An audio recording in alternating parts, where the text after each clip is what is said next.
The very first time I came here was in October 1991. Then and now, I felt an incredible sense of peace and much calm. But above all, I felt energized with such incredible energy from these amazing monuments that I'm surrounded by. I would love you to come and see them. But before we get the story started, let's take a step back to yesterday when we boarded Egypt Air's flight bound to Cairo.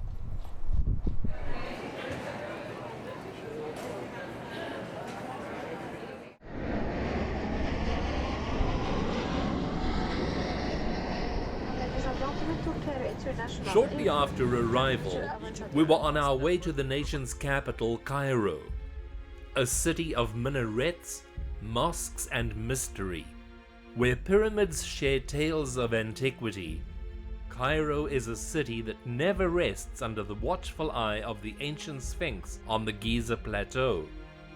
The world's longest river, the Nile, always filled with traditional sailboats called feluccas, flows northward toward the Mediterranean. The Egyptian Museum contains the world's largest collection of pharaonic antiquities. Cairo has many faces, and in the Bazaar district with its twisting narrow streets, one sees her older visage, with merchandise vying for one's attention in every direction. Here is where East and West get together. Cairo pleases the palate from local cuisine to international fare. We arrived at our hotel, the luxurious 5-star Conrad Cairo overlooking the Nile. An award-winning property, Conrad Cairo offers premium rooms, elegant dining, luxury spa facilities and an international casino. It's there where we bathed in the majesty of our first Egyptian sunset.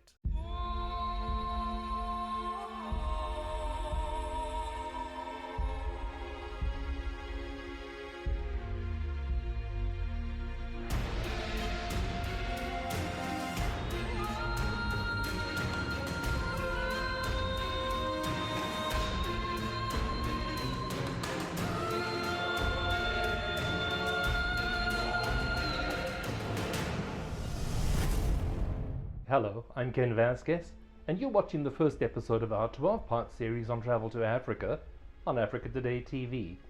Now, just recently we traveled to Egypt in conjunction with the Egyptian Tourism Authority, Star Alliance member Egypt Air, and several strategic travel partners.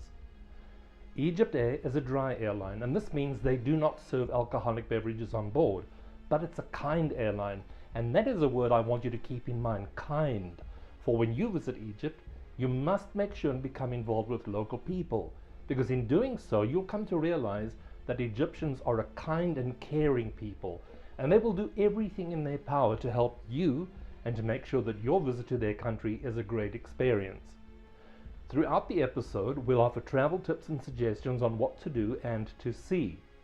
Now, let's assume that your journey has started and you've arrived into Cairo International Airport, which is a one-roof airport with only one terminal, so it's easy to navigate. Here's where you have to have your passport ready for your visa. Now, most nationalities can get their visa on arrival, but you're cautioned to check with your local Egyptian consulate in your country prior to your departure as to what applies to you. The visa is not free of charge and the price fluctuates, so I recommend that you carry $100 cash with you per person in your party. Now, once you have your visa, collected your luggage, and you've passed through customs and immigration, you need to make your way to your Cairo hotel. If you're on an organized tour, it's typical that you will be met at the airport.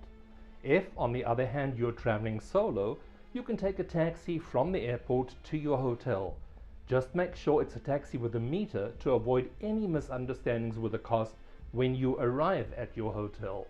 If you have reserved your hotel directly, you might want to arrange for them to collect you at the airport so that you don't have to be concerned about your transfers at all.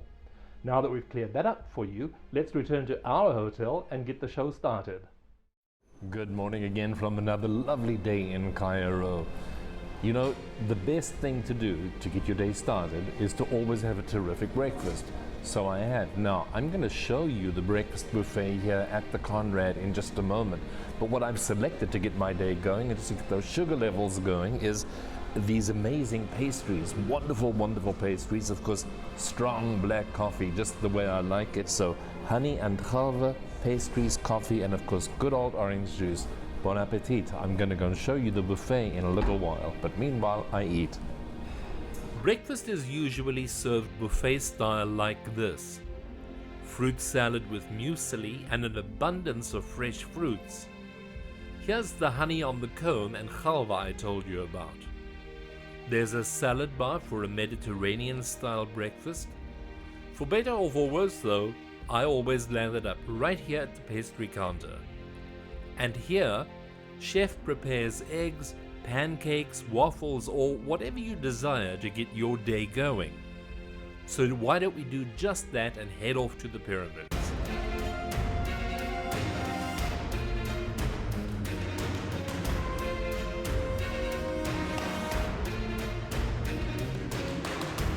Here we are.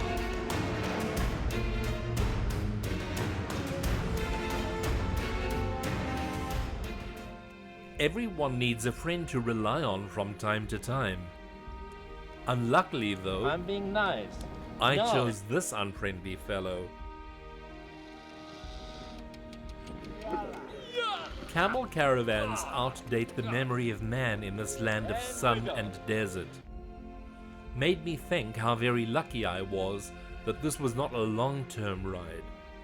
It's amazing what a strange experience it is to get on and off a camel. After all, they're not the most graceful creatures on the planet. I'm about to take a trip inside the pyramid right into the depth of this amazing monument. While I do, you enjoy the surrounding scenery. This is what you see from the Giza Plateau. Or, if you're feeling adventurous, come along with me. But know right at the start that this is not an easy experience for the faint-hearted. The Great Pyramid of Giza is also known as the Pyramid of Khufu or Cheops. It's the largest and oldest on the plateau and is the last remaining structure of the classic Seven Wonders of the World. At 455 feet high, it consists of more than 2.3 million limestone blocks which were shipped from quarries all along the Nile.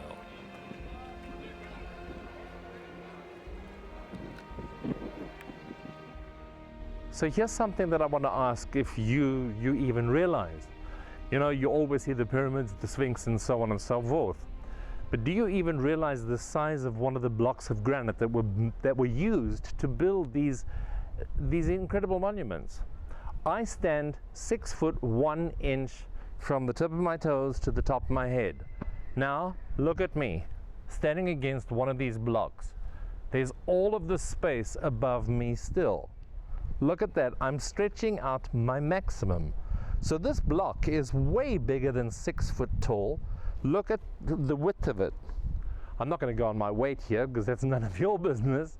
It is a tragedy, but look at the size of this and then wonder, how on earth were these granite blocks ever carved, when they were, and how they were moved?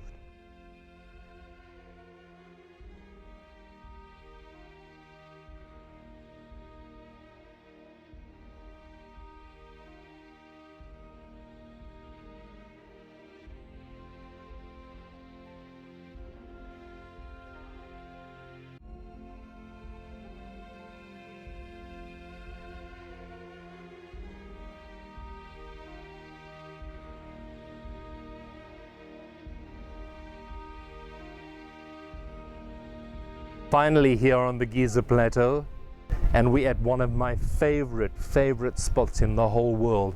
I have stood at this spot many times in my life. There it is, the incredible Sphinx that guards the Giza Plateau. Enjoy that view. Cut from the bedrock, the original shape of the Sphinx has been restored with layers of blocks and measures 238 feet from paw to tail. It's the oldest monumental structure in Egypt, believed to have been built by the ancients of the Old Kingdom.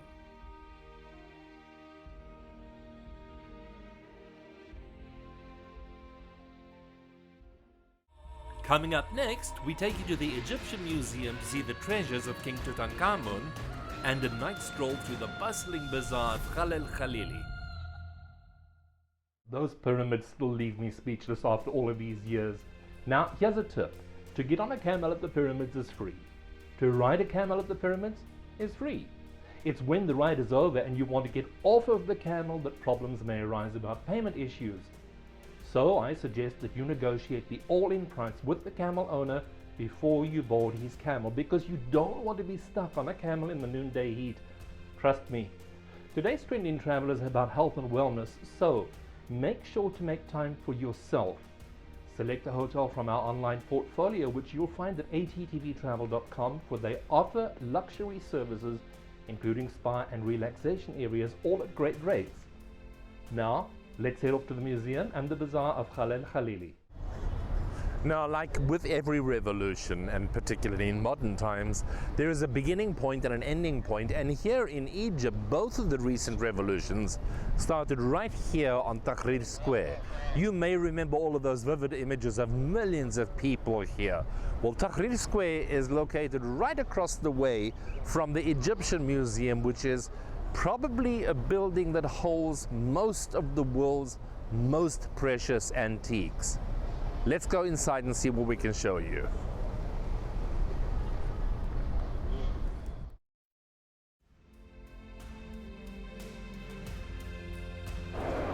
Here we are in the Cairo Museum of Antiquities. It really is a wonderful place and worth your while. You should come while you're here. The Egyptian Museum in Cairo contains the world's most extensive collection of pharaonic antiquities. Designed in a neoclassical style, it boasts 107 halls filled with approximately 160,000 artifacts, covering 5,000 years of Egypt's past. The ground floor takes you on a chronological tour through the collections, while the objects on the upper floor are grouped per tomb or category. Exhibits there include wooden models of daily life, statuettes of divinities, and a rare group of portraits. And then, a sight sought by every visitor to Cairo, the treasures of the boy king, Tutankhamun. You can spend a full day at the Egyptian Museum, but remember, take some time off to relax. I returned to the Conrad Cairo to do just that, for I had planned to visit the winding streets of the Khalil Khalili Bazaar that evening. One of the latest trends in travel nowadays is health and wellness travel and slow travel. Now, this doesn't mean you have to eat lettuce leaves and sleep all day. Oh no, on the contrary. But what we do recommend is that you select a property like this one, which has got a fabulous pool. It's got relaxing areas that you'll see all around the pool area. It's green and tropical and lovely right here in the center of Cairo. Also, it's got a wonderful spa where you can take some exercise. There are secure locker facilities. You can enjoy a gentle massage, the dry sauna, or the steam room. Working on yourself is important, and we really suggest that you pick a property like this one, the Conrad here in downtown Cairo, to spend some time relaxing. There's a lot to see out there, but you've got to spend some time on you, and you can do it right here. Khalil Khalili is a major bazaar in the Islamic district of Cairo, where you're transported back in time to an old Arab souk. Cairo has many faces, and the bazaar district with its twisting narrow streets is a main attraction for tourists and Egyptians alike. Today the Khan is mainly occupied by Egyptian rather than foreign merchants and shopholders, but it remains significantly geared toward tourists. Imagine for a moment shop owners calling you to their stalls, the scent of spices, the hustle and bustle of trade, and the many beautiful objects for sale that will have you lost among the alleys for hours.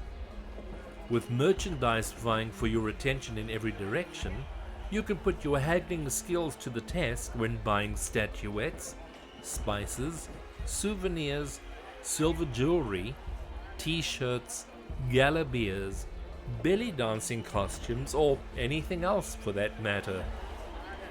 In this place where East and West get together, and where ancient and modern mingle and mix, don't miss out on a traditional cup of tea at the famous Fishawi's Cafe. This is my favorite spot in the souk, Bab al Guri, which happens to have been there from the beginning of time. Look at the light, look at the illumination. Isn't it gorgeous? Wherever you look, bold, beautiful colors. Make sure you gravitate toward this point when you visit Khalil Khalili. I really hope you'll come and visit. It's a gorgeous place to be, so come. Khalil Khalili Bazaar in Cairo, one of the sites you simply cannot afford to miss. Coming up next, we take you to the Mosque of Muhammad Ali, Coptic Cairo, and a site that you probably will never find on the tourist route. And later, the majestic temples of Abu Simbel in Nubia. I really love the buzz of Khalil Khalili Bazaar. It always thrills me and makes me want to shop. Now, most organized tours are structured with just one night in Cairo, but my personal recommendation is, quite honestly, you need much more than that. Some of the things you simply must see in Cairo are, of course, the pyramids and the Sphinx on the Giza Plateau. There's the museum, the bazaar of Khalil Khalili, the step pyramid of King Zosa at Saqqara, and there's also the ancient city of Memphis. Also, for a little bit more of a modern touch in Cairo, what about the Mall of Arabia? It's really worth an experience and a visit if you'd like to do that. There's the Cairo Tower, and there's also the district of Zamalek, where you can lose yourself in a myriad of winding alleyways and streets. Further afield, for an oasis experience, you can visit El Fayoum. It's only 55 miles away from Cairo, but the experience itself is worlds apart. You can also do a full day tour to enjoy the oasis, but frankly, it is preferable to do an overnight there. That way you can feel the true peace of waking in the early morning in an oasis environment. There's also the Citadel and the Mosque of Muhammad Ali, as well as Coptic Cairo, and that's exactly where we're heading to right now. We're standing in the courtyard, the entranceway of the Muhammad Ali Mosque. This mosque is often referred to as the Alabaster Mosque. The main praying hall is to my left. I want to explain the appropriate etiquette before entering a mosque to pray. You perform wudu or ablutions, commencing by saying Bismillah. Then you wash your hands 3 times up to and including the wrist. You rinse your mouth 3 times. Rinse inside your nostrils 3 times and wash your face 3 times. For men, that includes beards.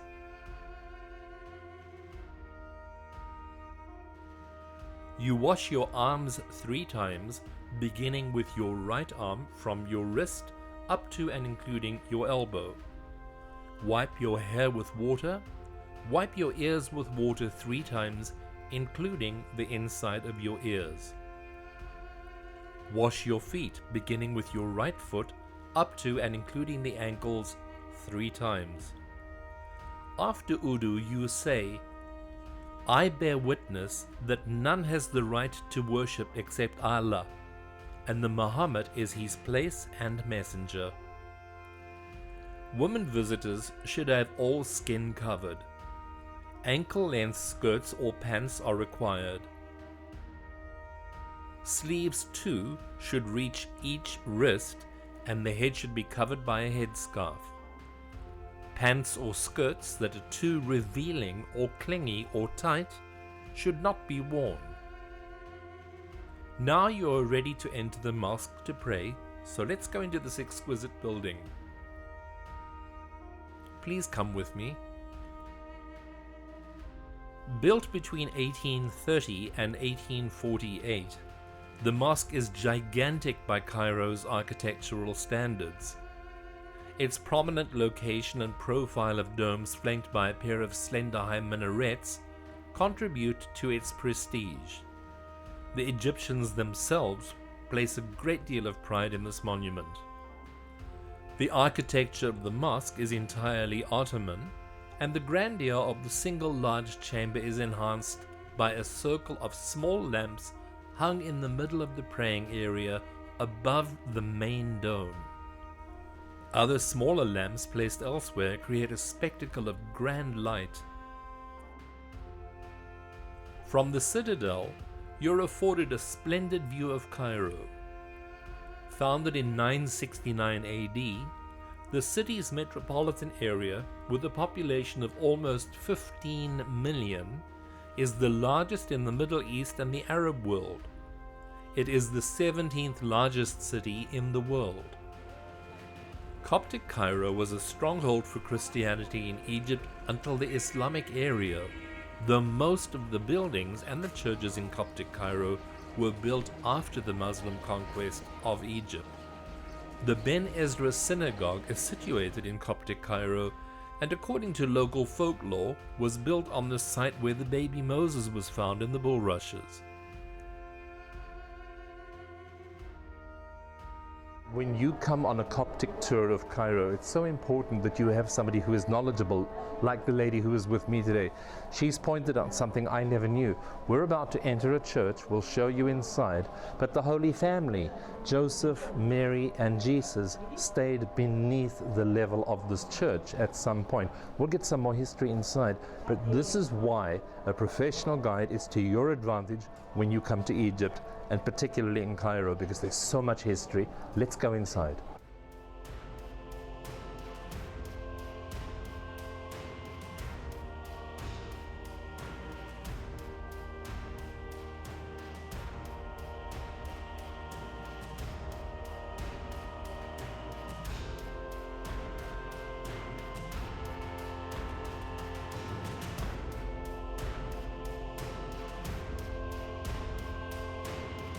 Let me show you where the Holy Family lived. Let's go together. We can go down? Yes, please. Oh, wonderful, absolutely.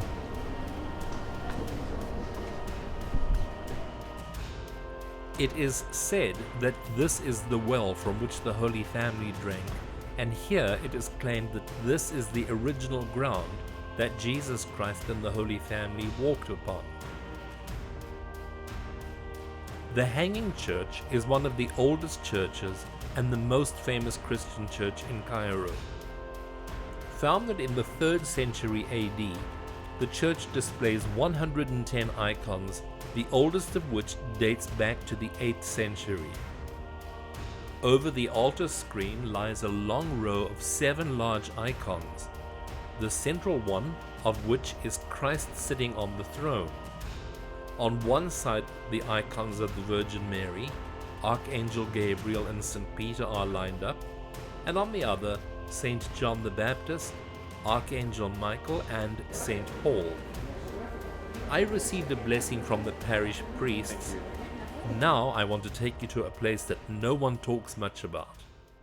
I'm in an area of Cairo where all of the garbage from the city is transported to. There's a mountain in Garbage City with carvings. But more importantly, in the mountain, there are caves. I am in one right now, and I want you to have a look at a Coptic church inside a cave, carved into the side of a mountain in Coptic Cairo. It is unbelievable that such a place exists. It's like an amphitheater. And if you have a look, you'll see there are friezes. There's an angel sitting on a rock, a round rock, that looks like the rock we anticipate in Christian religion to be the rock that was rolled in front of Jesus' tomb. Above it, in both English and in Arabic, is written, "He is not here. He has risen, just as he said." Down below me, there's a huge screen to project to all of the people that can sit in this enormous, enormous amphitheater. The altar is all the way down at the bottom. Above it, there's a carving of Jesus Christ crucified on the cross. There's more similarity between Christianity, Judaism, and Islam than any of us, choose to believe. And it's that very reason that I decided I wanted to come here and show you this place that exists. It's in a cave, it's in Cairo, it's in an area called Garbage City. Coming up next, we head south to the area called Upper Egypt, and in particular the city of Aswan. There are several ways to get from Cairo to Upper Egypt. You can travel by car, by overnight sleeper train, or you can fly Egypt Air Express. If you're taking a cruise on the Nile River between Aswan and Luxor, or in the opposite direction, that will determine which city in Upper Egypt you should fly into. Now, we flew to Aswan, for it's the gateway city to Nubia, and as we hope you will, we took a side trip to Abu Simbel on the bank of Lake Nasser. If by now you're wondering when is the best time to travel to Egypt, I'd say anytime. Just know that October through March are significantly cooler months than April through September. June and July peak out as the hottest times to visit. The flight from Cairo to Aswan is just a little over an hour. If you're not on an organized tour which includes transfers, you are able to get a taxi right outside the airport arrivals hall. Now you see what life is like in a marketplace here in Aswan. If you look across the road, you will see we're going to the old bazaar of Aswan. Come along, let's go explore. Apart from wandering around the old bazaar Aswan, other sights to see on your visit should include the High Dam Aswan, one of Nubia's most important monument sites, the Temple of Philae, and the unfinished obelisk in the stone quarries. Even more typical is a cruise on a traditional sailing vessel called a felucca. Whenever you're in Aswan, the one single thing you must do is go with the flow. Here we are on a felucca, which is a traditional sailing vessel cruising along the Nile. You must do it. It's a wonderful experience. Go with the flow and relax. Feluccas dart back and forth on the Nile. On the west bank, you glide past the mausoleum of Aga Khan. It's a lovely way to spend an hour of your time.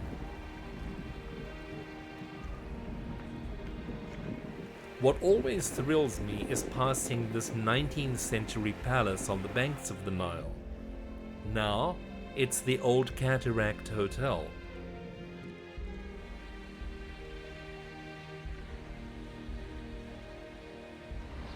Remember what I've been saying all along? In today's modern travel era, you have to take some slow time. You really do, you know? It's very, very hot here in Aswan. We hit over 45 degrees today, which means it's really scorching. So take time off. You don't have to see everything in 1 hour or in one day.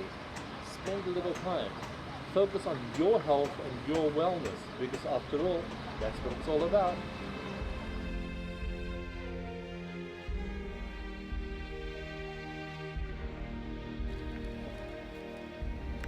As the sun set, we took one last look at the old bazaar before taking an early night.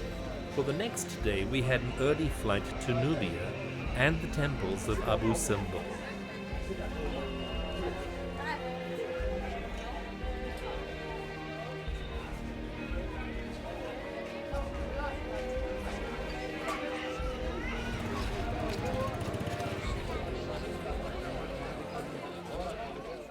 The Abu Simbel temples are two massive rock temples at a village in Nubia near the border with Sudan. They are situated on the western bank of Lake Nasser, southwest of Aswan. The twin temples were carved during the reign of Ramses II in the 13th century BC as a long-lasting monument to himself and his queen Nefertari. Their huge external rock figures have become iconic. What I like about this particular temple is wherever you look, there are these tiny chambers filled with hieroglyphics, and look all around you. It really is amazing, and one would have to wonder what the story is that's been told here. We'll discuss that with you, but I want you to come with me into one of these little rooms. They seem to be all over, and again, one would wonder, why would Ramses create all these little rooms? Come, I want to show you this. You see, here's yet another, filled with all of cartouche names, various symbols, just the whole story of hieroglyphics around you wherever you look. It really is remarkable, and the preservation of this particular temple is unlike anything that I've seen in Egypt. Take a look at this wall, reflecting animals, reflecting water, reflecting life and death, with so many reflections of things that took place in his lifetime, or a story that he was trying to leave behind. Ramses was indeed one of the greatest pharaohs of ancient Egypt. The temples were relocated to an artificial hill. The relocation was necessary to prevent them from being submerged during the creation of Lake Nasser, which formed after the building of the high dam Aswan. One of the greatest things about this temple, the Temple of Abu Simbel, and Ramses in particular, is this. When Ramses had this temple designed in his name, he planned it that for 2 days in a calendar year, the sun would come streaming through the door at sunrise, and it would go all the way to the back of the temple, and it would be 2 days a year. One was his coronation day, the other was his birthday. Now, that was then. Fast forward to when UNESCO moved this monument to higher ground. With all of our modern technology that we have in today's world, when they moved the temple to higher ground, and they replaced it step by step by step by step, they missed it by 1 day. So no longer does the sun shine in on his coronation day and his birthday, but a day later. And it makes one wonder how sophisticated ancient Egyptians were in comparison to where we are today. Think about that. It's a great temple, isn't it? Look at the hieroglyphics, I told you. Enjoy it. Between 1964 and 1968, the original site was carefully cut into large blocks weighing up to 30 tons each, dismantled, lifted, and reassembled in the new location in one of the greatest challenges of archaeological engineering in history.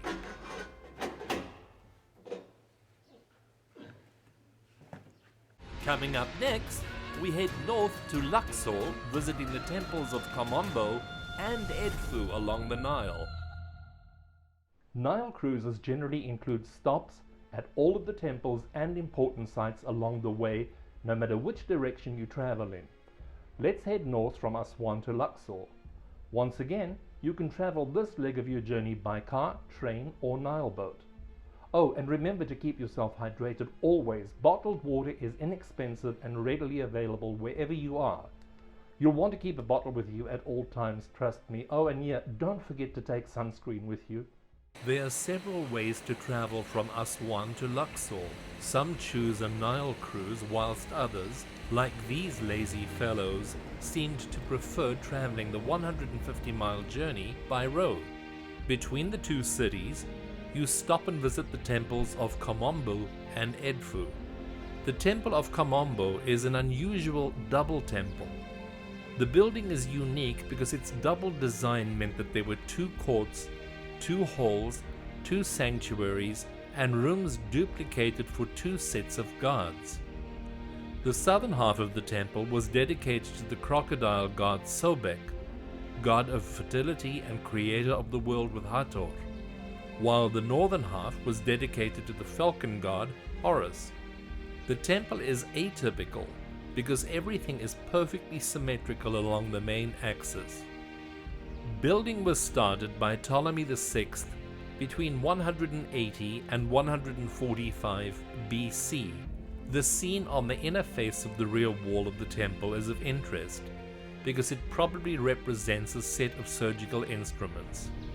Now, one of the most identifying sights of the Temple of Kamombo that will make you recognize it instantly wherever you see it in a photograph is if you look at the hypostyle hall, look at those columns.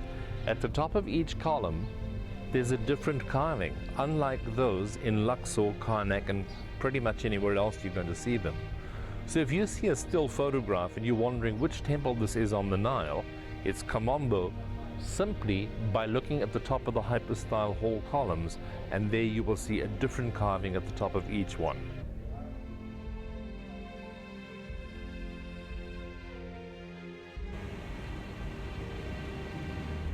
The road heads north from Kamombo to Edfu. The temple at Edfu is one of the best preserved shrines in Egypt. It was dedicated to the falcon god Horus and was built between 237 and 57 BC. The inscriptions on its walls provide important information on language, myth, and religion during the Greco-Roman period in ancient Egypt. The temple's inscribed building text provides text on its construction. You'll find important scenes and inscriptions of the sacred drama, which relates to the age-old conflict between Horus and Seth.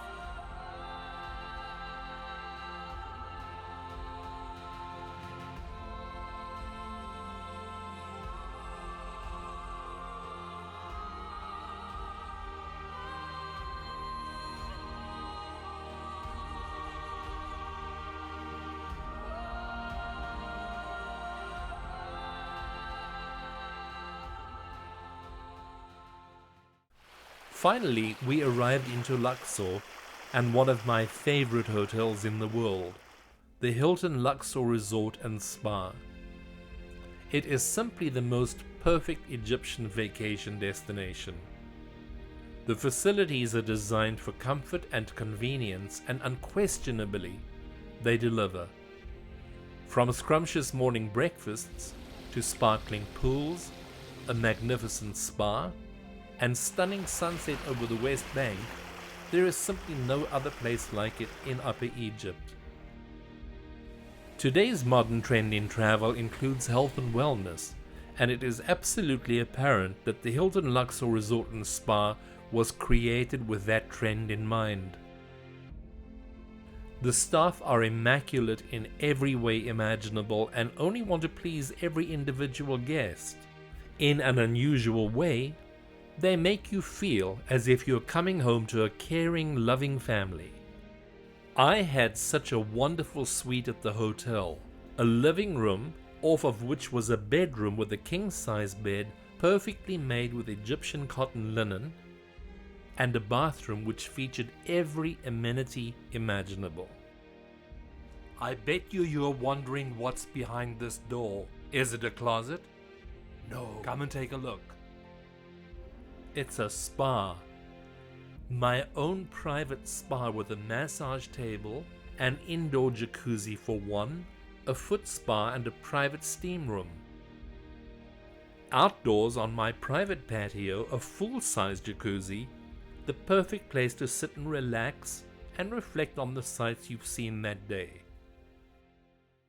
We're going to take a short break, and when we come back, no, who we're kidding. Please, where I'm lying, I'm going to take a short break. No. I'm going to take a long break, and when I come back, I'll tell you more about the beauty and mystery of Egypt. So stay there. Don't go away. Coming up next, we take a balloon flight over the Valley of the Kings and Queens, and we visit the temples of Luxor and Karnak. Luxor boasts the largest display of outdoors antiquities in the world. If you cruise in or out of Luxor, you'll have included excursions to the West Bank necropolis, but Luxor is much more than that. Consider an early morning balloon flight, high tea at the Winter Palace Hotel, and a stroll around the bazaar. You might consider slowing down the pace and adding an extra night to your stay in Luxor. After all, what's the rush?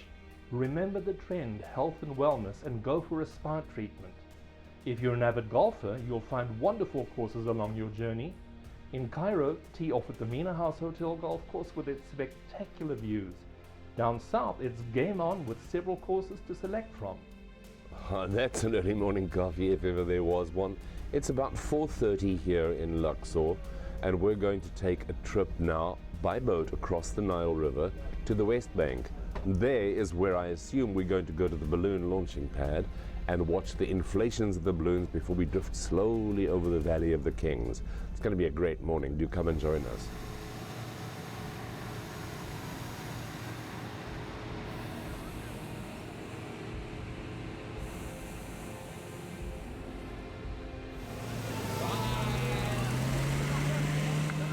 Our strategic travel partner in Luxor for balloon flights is Sinbad Balloons.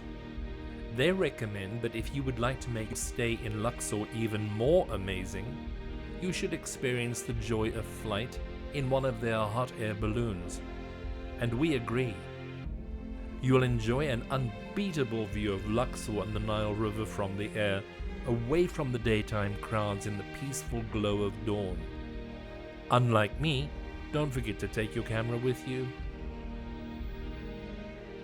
So that's it. I got the certificate, I got the experience. I will do it again, and you should too. Please take a flight like this. It's worth every penny of the experience. We'll see you a little later again in the day. At the site of the ancient Egyptian city of Thebes, Luxor is fondly known as the world's greatest open-air museum. The ruins of the temple complexes of Karnak and Luxor stand within the modern city, and directly opposite lie the monuments, temples and tombs of the West Bank necropolis, which includes the Valley of the Kings and Queens. The Karnak temple complex comprises a vast mix of decayed temples, chapels, pylons and other buildings. Construction began in the reign of the Middle Kingdom through the Ptolemaic period. It was completed during the New Kingdom era. The area around Karnak was the ancient main palace of worship in the 18th dynasty, with the god Amon at its head.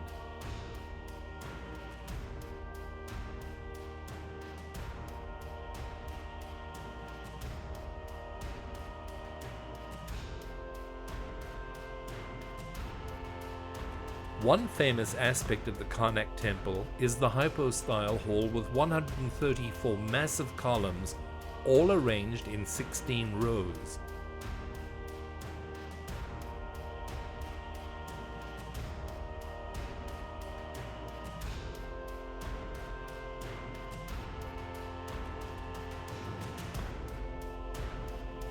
Luxor temple, on the other hand, was constructed approximately in 1400 BC. Now, unlike the other temples in Thebes, this temple is not dedicated to a cult god. Rather, it's dedicated to the rejuvenation of kingship. It may have been where many of the kings of Egypt were crowned in reality or conceptually, as is in the case of Alexander the Great, who claimed that he was crowned at Luxor but may have never traveled south of Memphis, which is near Cairo. To the rear of the temple are chapels built by Amenhotep III and Alexander. Other parts of the temple were built by Tutankhamun and Ramses II. During the Roman era, the temple and its surroundings were a fortress for the government in the area.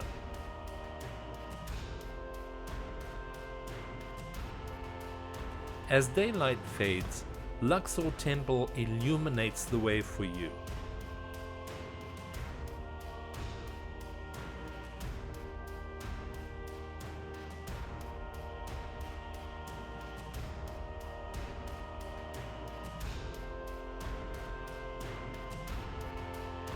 Whatever you do, make sure that you do not miss the sound and light show at the Karnak temple.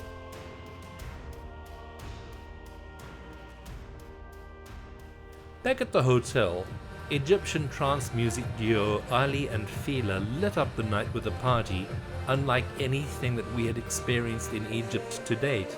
So, we joined in.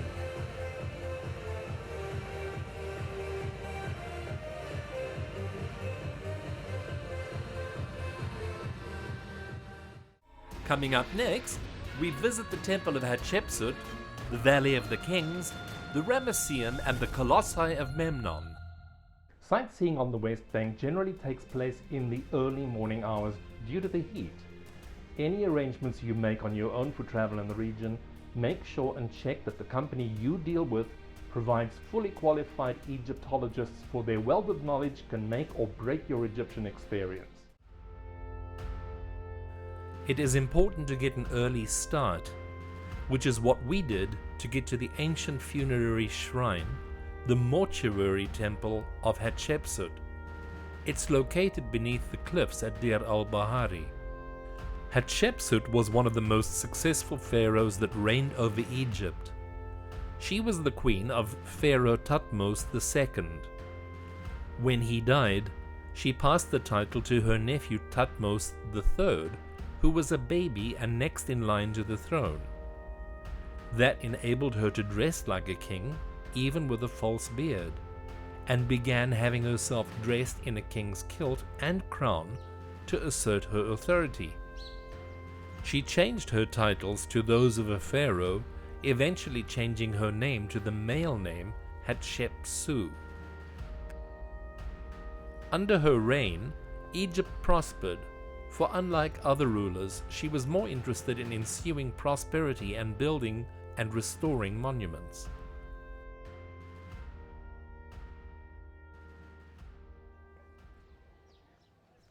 The Valley of the Kings is where, for a period of nearly 500 years, tombs were constructed for the pharaohs and powerful nobles of the New Kingdom.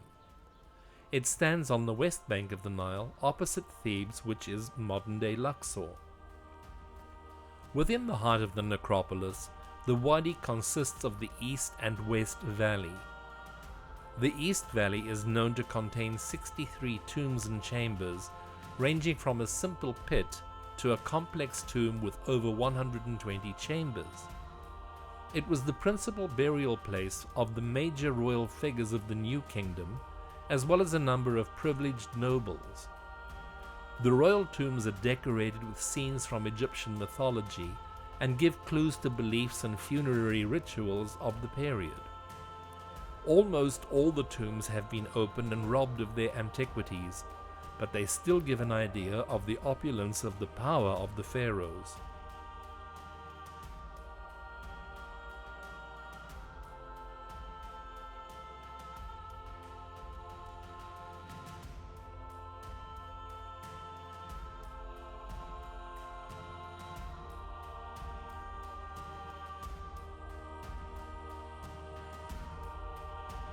In modern times, the valley has become famous for the discovery of the tomb of Tutankhamun, and is one of the most famous archaeological sites in the world, becoming a World Heritage Site in 1979. Exploration, excavation, and conservation continue in the valley today, and a new tourist center has recently been opened.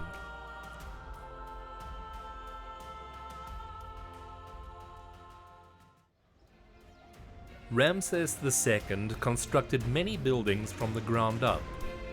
The most splendid, in accordance with the New Kingdom burial places, would have been his memorial temple, the Ramesseum, a place to worship dedicated to Pharaoh, God on earth, where his memory would have been kept alive after his death.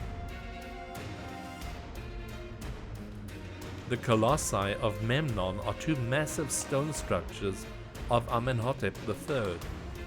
Since 1350 BC, they've stood in the necropolis.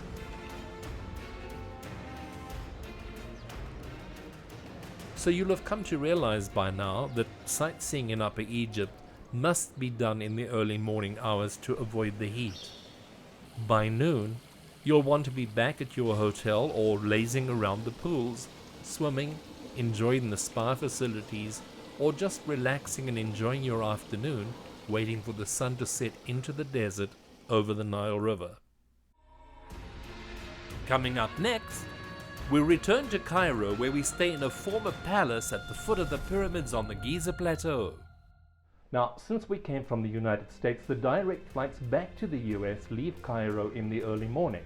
And so, unless you're traveling to a further destination or via a connection city like London or Paris or Amsterdam, you pretty much have to spend one last night in Cairo. Now, that's not all bad though, because you can use the time to enjoy the sound and light show at the pyramids. It is spectacular.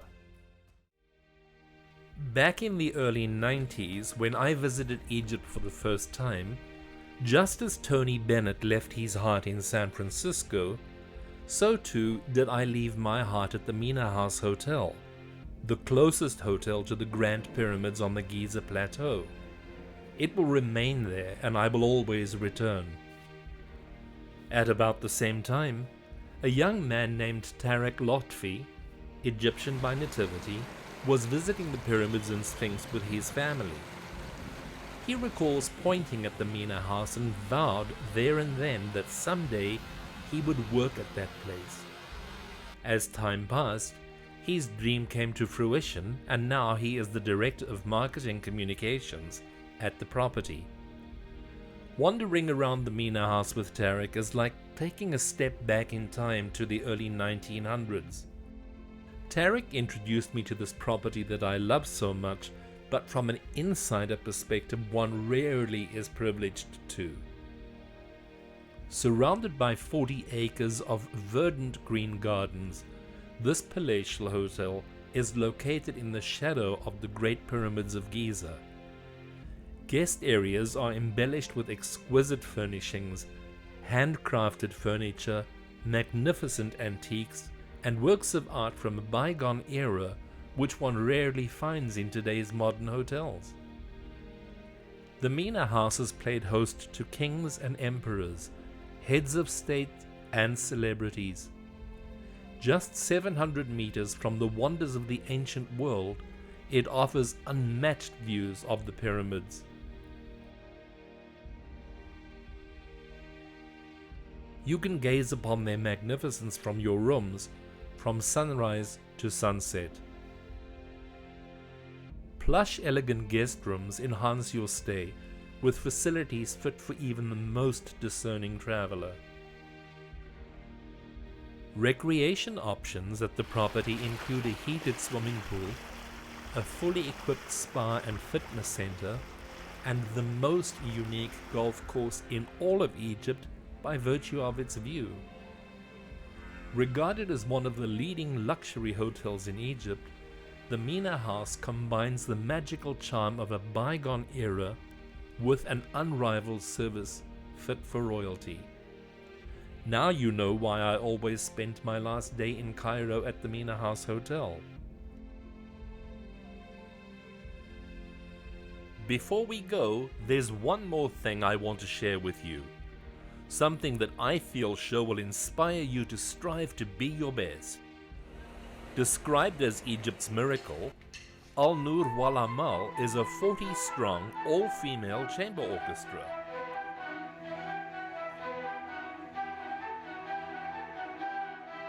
In perfect time and in perfect harmony, the only difference is that all of the members of this orchestra are completely blind, each one determined to prove that that's no handicap at all. To me, it showed a true testament to the strength and courage of the human spirit. Often referred to as a thing of light and hope, Cairo's Blind Women's Chamber Orchestra inspired me to heights I cannot fully express.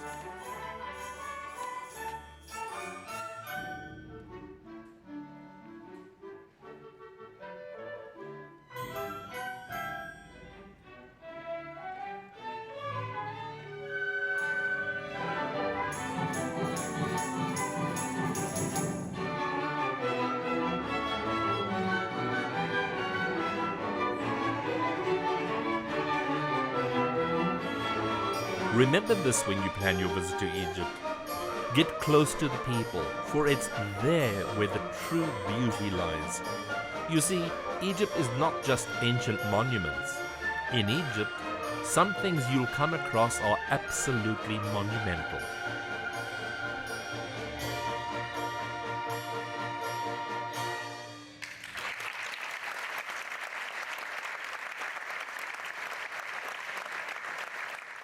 That's it. We're done with this episode. Wasn't the orchestra an amazing experience? It certainly was for me. What you have seen is a typical classical tour of Egypt, and now it's time to come home. But there is more. And so for those of you who want to extend your Egyptian experience, in our next episode we take you to the port city of Alexandria, to an oasis in the Sahara Desert, and then ocean diving in the Red Sea off of the tip of the Sinai Peninsula. So be sure to join us again on July the 12th at 8 p.m. Eastern. Also, visit us online at attvtravel.com. From there, you can follow us on Facebook and Twitter for the latest updates in travel, and share us with your friends. This episode will be available on our YouTube channel shortly for you to enjoy at your leisure. Until next time then, thank you for watching and safe travels to you.